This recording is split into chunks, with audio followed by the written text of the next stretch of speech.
In the early morning of September 25th, 1066, a nameless Viking warrior stood alone on a wooden bridge over the River Derwent in Yorkshire, England. Around him was only the thunder of boots, the screams of dying men, and the clash of iron on wood. He did not know that the next hour would halt the entire Anglo-Saxon army, become one of the most legendary last stands in military history, and mark the end of the Viking Age itself. He was a warrior of King Harald Hardrada's invasion force, a berserker, a man who had sailed from Norway with 300 longships and 10,000 Vikings to claim the English throne. A fighter who had crossed the North Sea believing this would be a swift conquest, not a desperate fight for survival. And the decision he made in that moment, to stand alone against thousands, would buy his comrades enough time to form a shield wall on the far bank. And his sacrifice would be recorded by both Anglo-Saxon and Norse chroniclers as an act of such raw courage that 9 centuries later, historians still debate whether one man could truly have done what the sources claim he did. This is the 100% factual story of the Nameless Berserker at Stamford Bridge, a warrior whose final stand changed the course of English history and became the bridge between 2 ages. Before the story continues, a note on our mission. This narrative is a 100% fact-checked account, based on hours of research into primary historical sources, such as the Anglo-Saxon Chronicle, Snorri Sturluson's Heimskringla, and contemporary medieval records. The visuals you are seeing are atmospheric. They are not a literal recreation, but are designed to create a mood.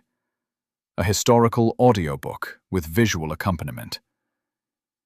If you believe true stories are more powerful than fiction, please support our mission of telling them by liking and subscribing. Now, the story continues. The man who would make his stand at Stamford Bridge was likely a member of Harald Hardrada's personal guard, a housecarl, an elite warrior in the most professional army the Vikings had ever assembled. His name was never recorded by history. We do not know where he was born, whether he had a wife, or how many battles he had survived before this day. What we do know is what kind of warrior he was, and that begins with understanding what it meant to be a Viking berserker in 1066. The word berserker comes from the Old Norse berserker, meaning bear shirt. These were warriors who fought in a trance-like fury, often without armor, wielding massive 2-handed axes called Dane axes. They were not mindless animals.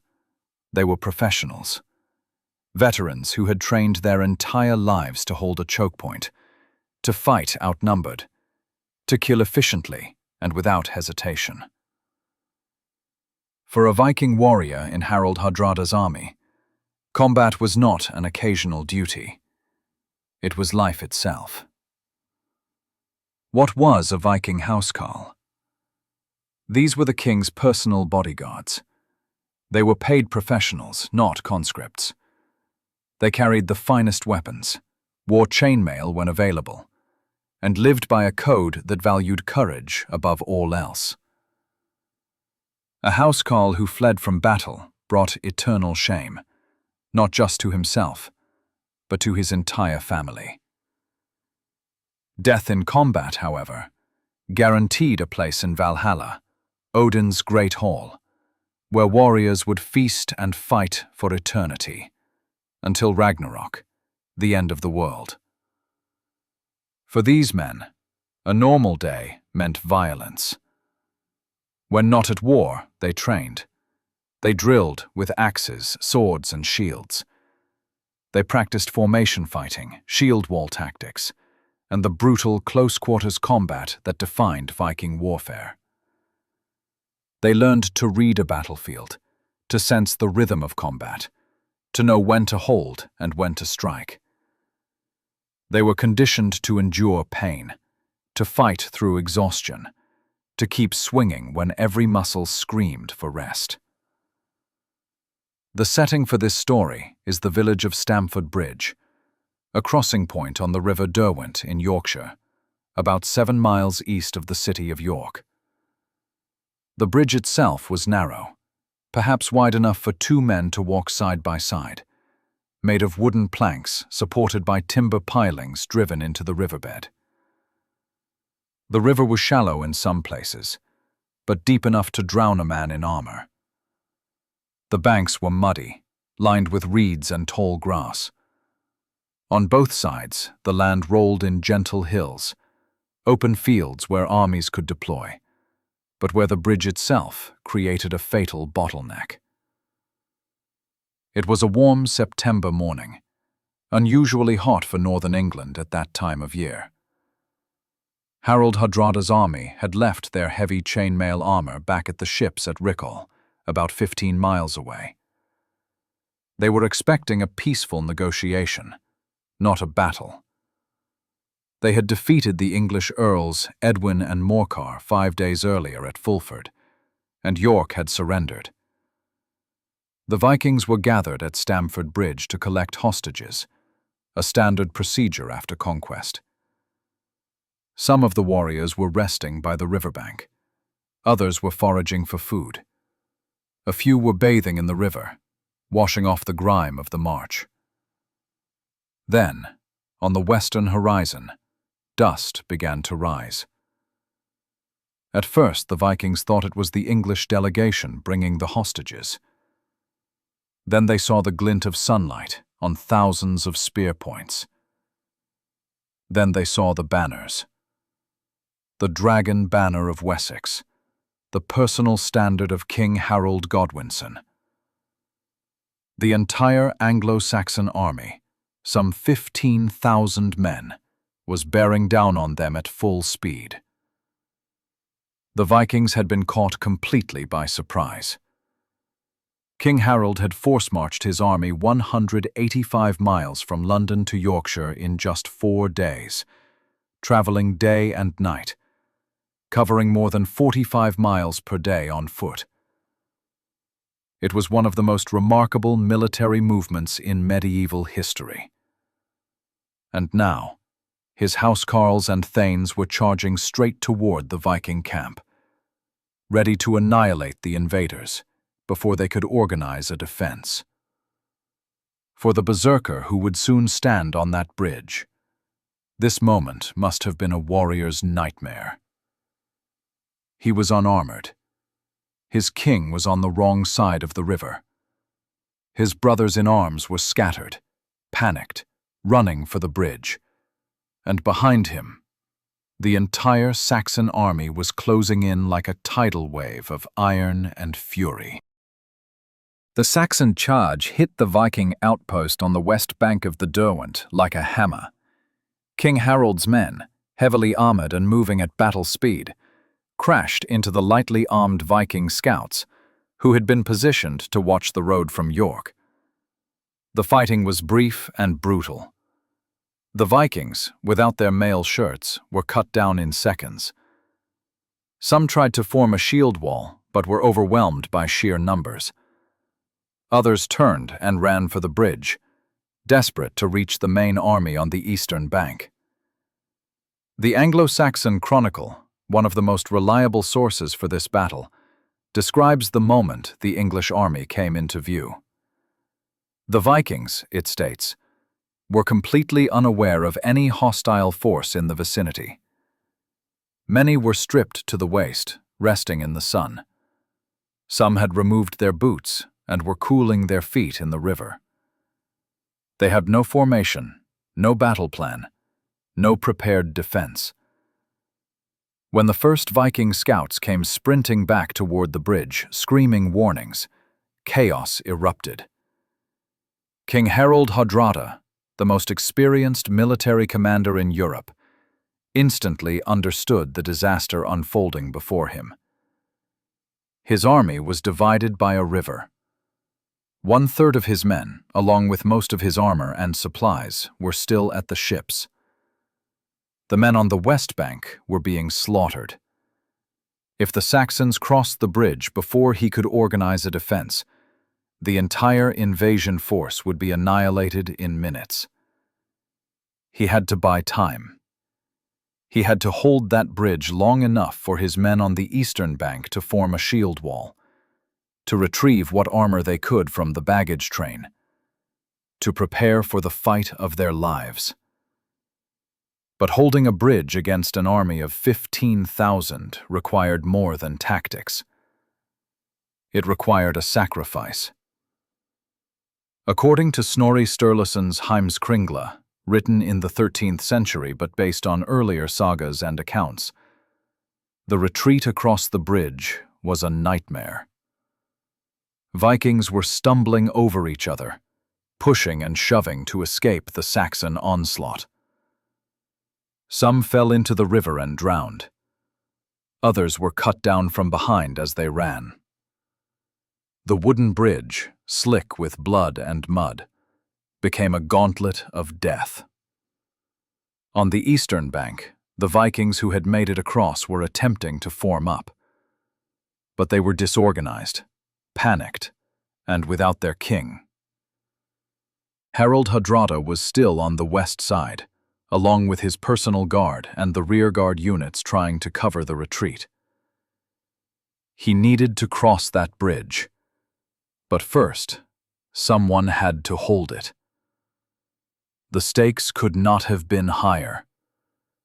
If the Saxons crossed the bridge in the next few minutes, they would hit the disorganized Viking army before it could form a proper battle line.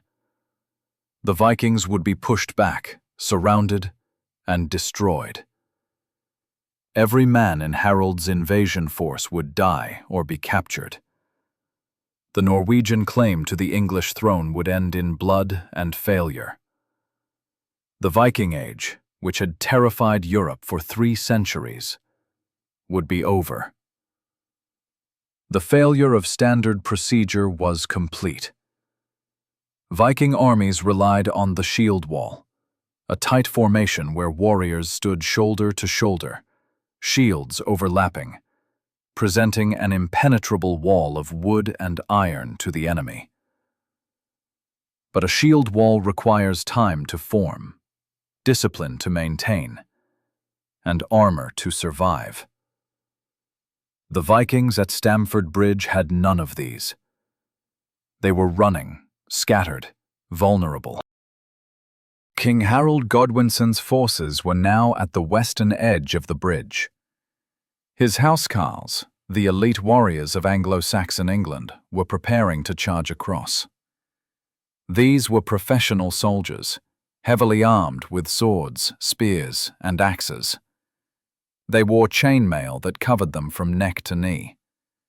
They carried large round shields reinforced with iron. They were fresh, organized, and led by a king who had just completed one of the most audacious forced marches in military history. The Berserker looked back at his fleeing comrades. He looked forward at the Saxons forming up for the assault. And he made a decision. He would not run. He would not cross to safety. He would stand on that bridge, alone, against an army, for as long as his strength held, for as long as his axe could swing, until his brothers had time to form the war, until his king could rally the men, until death claimed him and carried him to Valhalla. It was a death sentence. He knew it. Every man watching knew it. But someone had to do it. And in the warrior culture of the Vikings, there was no greater honor. The moment of decision came as the last of the fleeing Vikings stumbled past him onto the eastern bank. The Berserker stepped forward onto the bridge. He planted his feet wide. He hefted his Dane axe, a weapon with a blade nearly 2 feet across and a haft as tall as a man. And he waited. The Anglo-Saxon Chronicle records what happened next with unusual detail. The sources state that one Norwegian warrior held the bridge, preventing the English from crossing. He withstood the entire army. The chronicle does not say he asked permission. It does not say he was ordered. It says he stood there. One man, against thousands. This was the pivot. Not a clever tactical maneuver, not a brilliant strategy. Just a warrior making the conscious choice to trade his life for time. The risk was absolute. There was no scenario in which he survived. The Saxons would kill him. The only question was how long he could hold them, and how many he could take with him. Snorri Sturluson's account in Heimskringla provides additional context. The saga states that the berserker was a giant of a man, wearing little to no armor, wielding his axe with both hands. His face was described as wild, his eyes blazing with the battle fury that gave berserkers their fearsome reputation. He was not trying to win. He was trying to die well.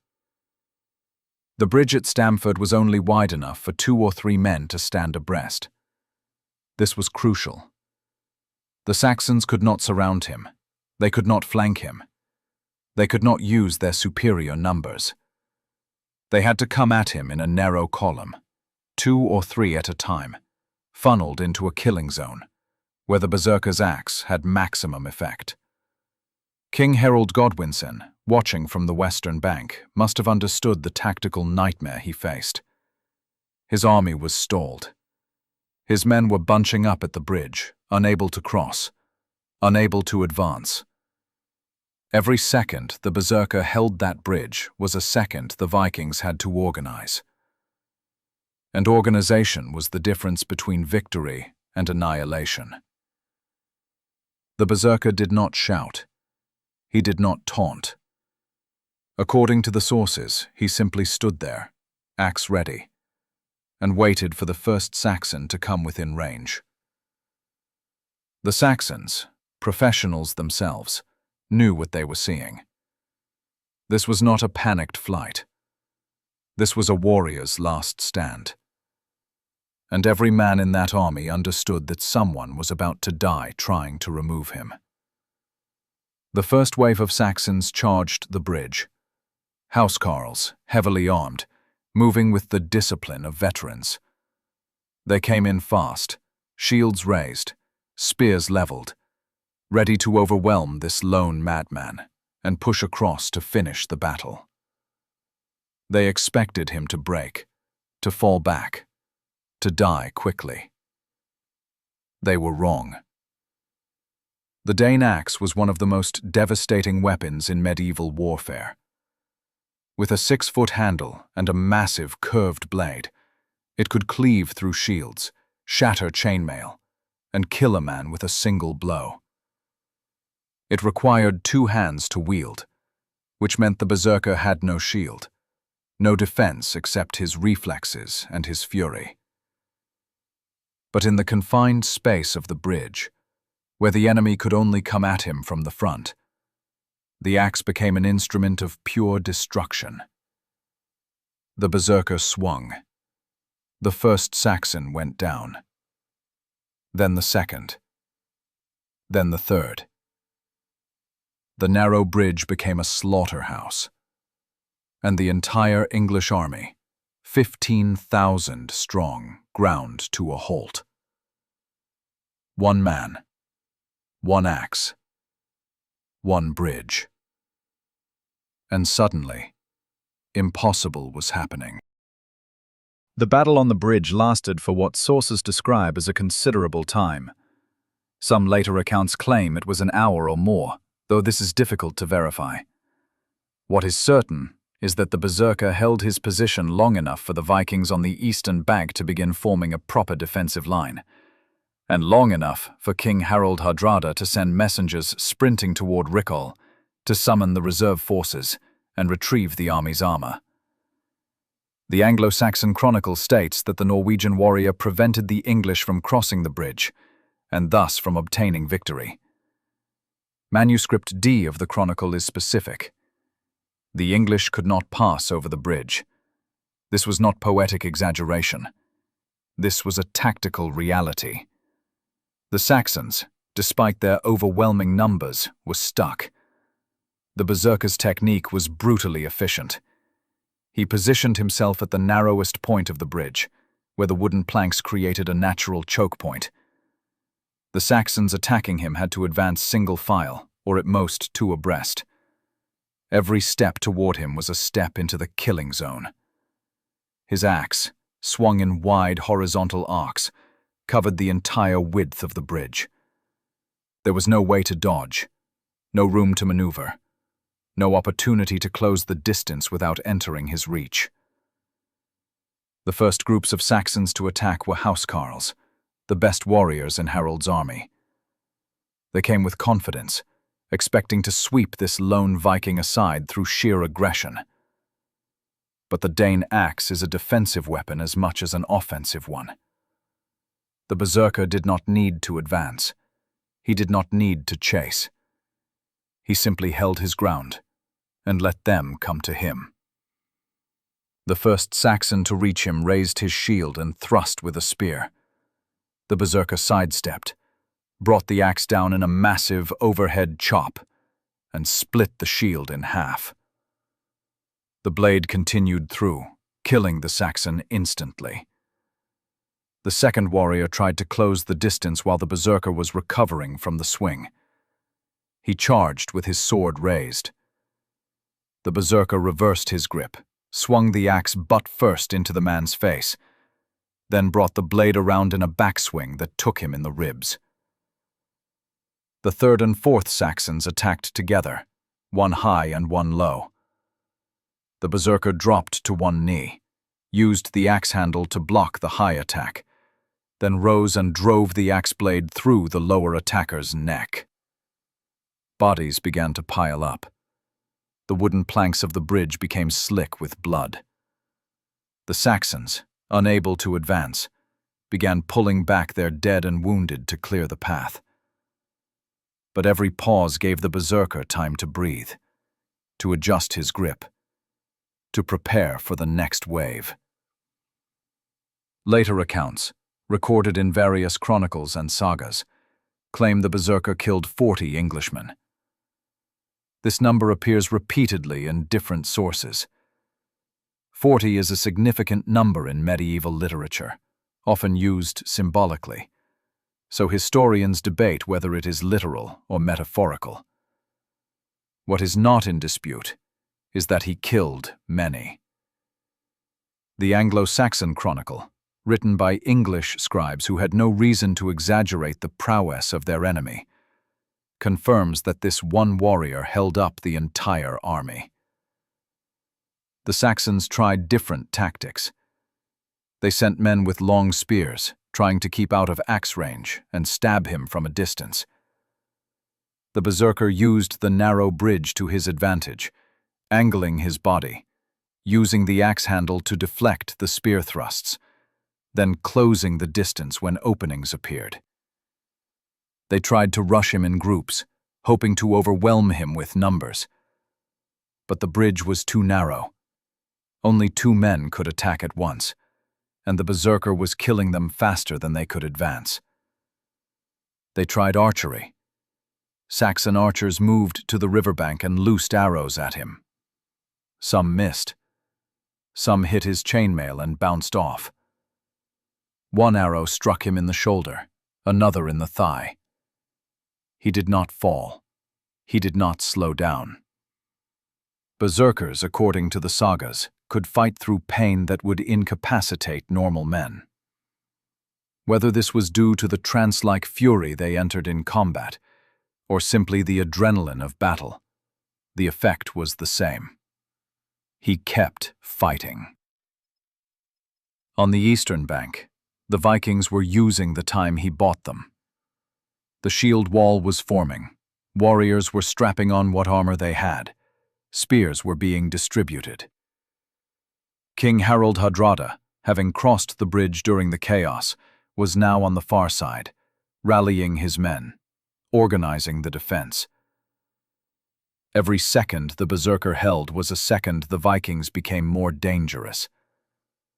King Harald Godwinson, watching the carnage on the bridge, faced a command decision. He could keep sending men at the Berserker and accept the casualties, or he could try a different approach. His men were dying. His advance was stalled. The Vikings were organizing. Time was running out. According to the Anglo-Saxon Chronicle, an English soldier devised a cunning solution.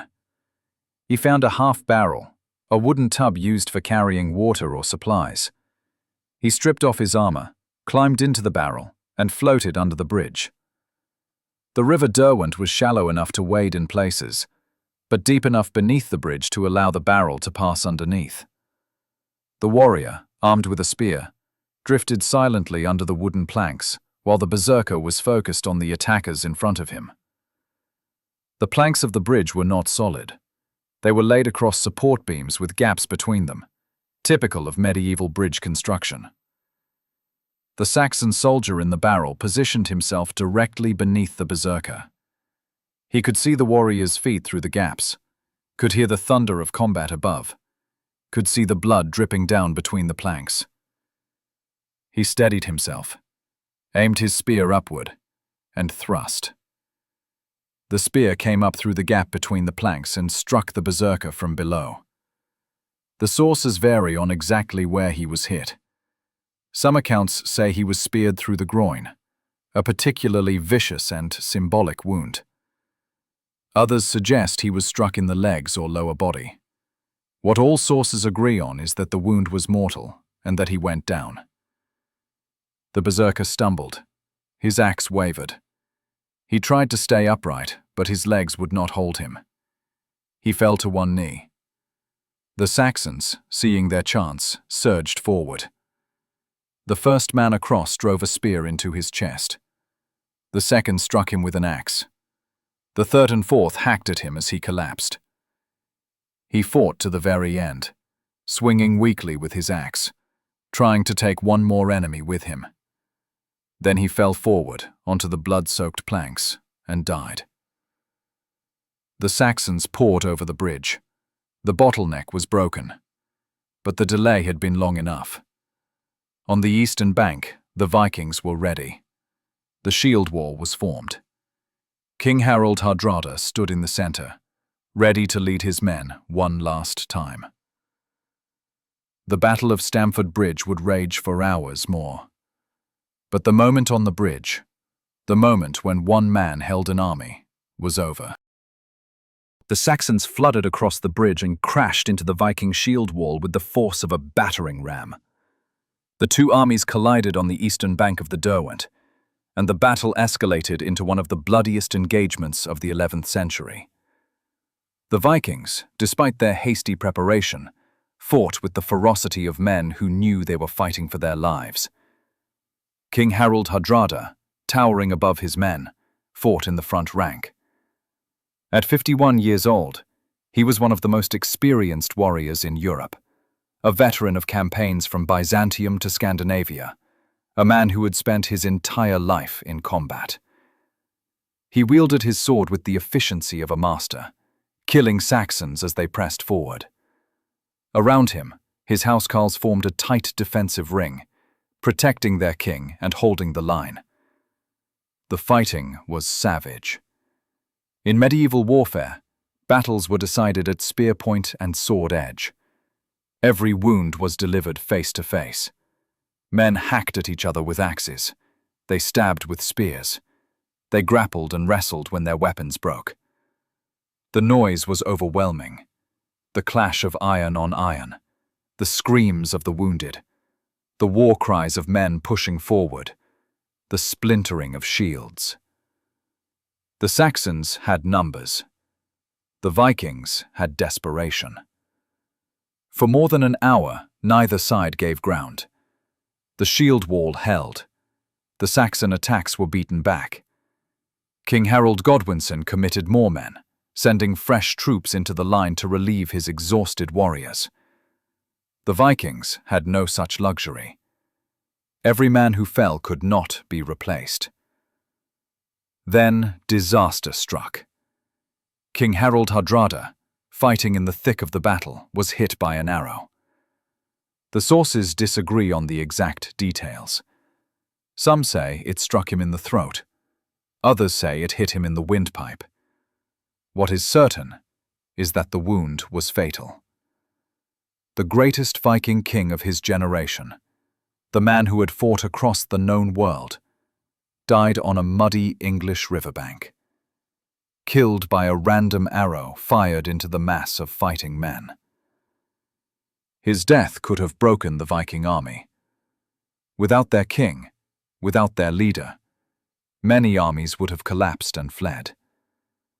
But Earl Tostig Godwinson, Harald's exiled brother who had allied with the Vikings, took command. He rallied the men. He reformed the shield wall, and the fighting continued. King Harald Godwinson, watching his brother command the enemy forces, sent a messenger forward under a white flag. According to Snorri Sturluson's account, Harald offered Tostig peace. He offered to restore his earldom, to give him back his lands and titles, if he would only abandon the Vikings and rejoin the English side. Tostig asked what Harald would offer Harald Hardrada for his trouble. Harald's reply became one of the most famous lines in medieval history. 7 feet of ground, or as much more as he needs, as he is taller than most men. It was a poetic way of saying Hardrada would be buried where he fell. Tostig refused. Whether out of loyalty to his Viking allies, or stubborn pride, or the knowledge that his betrayal was too great to be forgiven, he stayed with the Norwegians. The messenger returned, and the battle resumed. The Vikings fought on without their king. They held the shield wall for hours, but they were being ground down. Every casualty weakened the wall. Every Saxon attack pushed them back a few more feet. Then, in the afternoon, reinforcements arrived from Rickhall. Eystein Orre, Harald's prospective son-in-law, led the reserve forces in a desperate counterattack. These men were fully armed, fresh, and ready to fight. Their assault, later called Orre's Storm in the sagas, briefly pushed the Saxons back and gave the battered Viking army a moment to regroup. But it was not enough. The reinforcements from Rickhall had force-marched 15 miles in full armor on a hot day. Many collapsed from exhaustion before reaching the battlefield. Those who made it were already spent when they entered the fight. The Saxons, despite their own fatigue, outnumbered the Vikings and had the momentum. Eystein Orre was killed in the fighting. Earl Tostig was cut down. The Viking shield wall finally broke. The retreat became a rout. Vikings fled toward the river, toward their ships, toward anywhere that offered safety. The Saxons pursued, cutting down men as they ran. Some Vikings drowned trying to cross the river. Others were hunted down in the fields surrounding Stamford Bridge. By nightfall, the battle was over. The casualties were staggering. Of the approximately 10,000 Vikings who had sailed to England, only about 2,000 survived. They needed only 24 ships to carry them home out of the original fleet of 300. The English losses are not recorded precisely, but King Harald's army was severely weakened. He had won a great victory, but at tremendous cost. The immediate aftermath of Stamford Bridge was a scene of devastation. The battlefield was littered with thousands of dead. The Anglo-Saxon Chronicle records that so many men died in such a small area that the field was still whitened with bleached bones 50 years later. The river Derwent ran red with blood. The bridge where the Berserker made his stand was destroyed in the fighting, its wooden planks shattered and burned. King Harald Godwinson allowed the surviving Vikings to leave. He gave them safe passage back to Norway on the condition that they swear never to return. The Vikings took the bodies of King Harald Hardrada and Earl Tostig with them. Harald's body was eventually returned to Norway and buried in the Mary Church in Trondheim, a church he himself had built. For England, the victory at Stamford Bridge was short-lived. 3 days after the battle, William, Duke of Normandy, landed at Pevensey on the southern coast with an invasion force of his own. King Harald was forced to march his exhausted, battered army 250 miles south to confront this new threat. On October 14, 1066, just 19 days after Stamford Bridge, Harald fought the Battle of Hastings. He was killed in the fighting. William became King of England. The Norman conquest changed English history forever. Historians have long debated whether Stamford Bridge cost Harald the victory at Hastings. His army was exhausted from the forced marches and the brutal fighting in Yorkshire. He had lost many of his best warriors. He did not have time to gather reinforcements from all over England. If the Vikings had not invaded, if Harald had been able to wait in the south with a fresh army, the outcome at Hastings might have been very different. For the Vikings, Stamford Bridge marked the end of an era. It was the last major Viking invasion of England. The raids, the conquests, the centuries of Norse influence on British history, all came to a close on that September day. Harald Hardrada, called by many the last great Viking king, died trying to restore the North Sea Empire that Canute the Great had built decades earlier. His death symbolized the passing of the Viking Age and the beginning of a new medieval order. The berserker who held the bridge was never named in any chronicle. His identity is lost to history. We do not know where he came from. We do not know his age, his family, or his past deeds. But his final act was recorded by both English and Norse sources. The Anglo-Saxon Chronicle, written by English scribes, confirmed his stand. The Norse sagas, transmitted orally for decades before being written down, remembered him. Both sides honored his courage. In Viking culture, reputation was everything. A warrior's deeds lived on in songs and stories long after his death.